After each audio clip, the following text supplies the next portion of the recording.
Charlie Windelschmidt, metteur en scène d'Alice de l'autre côté, compagnie des réseaux. Dans notre adaptation, c'est une jeune femme de 19 ans qui se retrouve projetée peut-être dans le rêve de quelqu'un, surtout dans le rêve peut-être d'une société, donc des politiques qui pensent la société pour les citoyens. Donc je dis souvent qu'elle est peut-être prisonnière d'un rêve que quelqu'un a fait pour elle. Et donc c'est quelqu'un qui va, sur un dessin qui est celui d'une partie d'échecs, rencontrer une série de personnages, quoi, de figures comme ça. Et elle va, à un moment donné, ne plus savoir qui elle est. Donc c'est quelqu'un qui cherche qui elle est, c'est d'ailleurs quelqu'un qui va chercher qui être, d'une manière plus absolue. Elle n'aura jamais de réponse, mais elle sera passée par toute une série d'épreuves, dramatiques parfois, comiques d'autres fois, qui vont lui donner des armes pour se penser, quoi.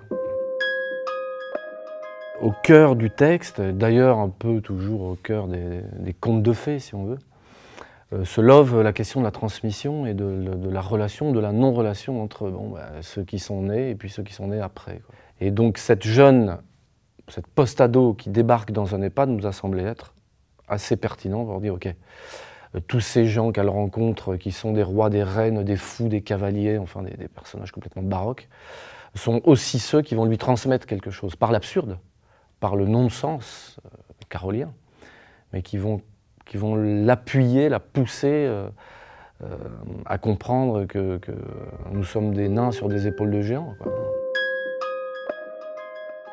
Il y a une espèce de chose où on a envie de revendiquer, de réenchanter l'idée que le théâtre, c'est quand même l'espace, le lieu des visions et du non-dit.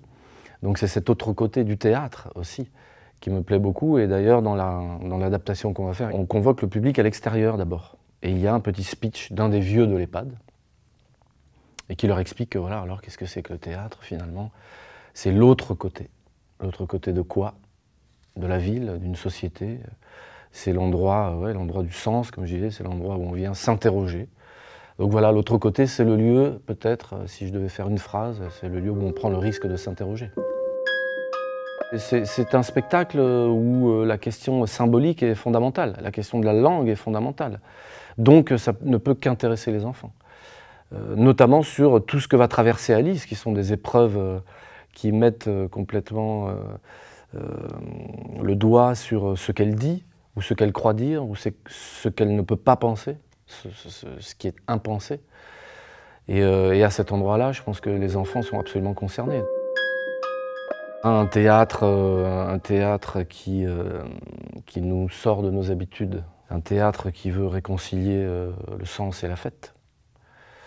Et puis un auteur, quand même, Lewis Carroll, les surréalistes, Lacan, Deleuze et d'autres en ont assez parlé pour savoir que cet opus, c'est-à-dire le deuxième de l'autre côté du miroir, reste un opus absolument passionnant, très profond et beaucoup plus que le premier certainement.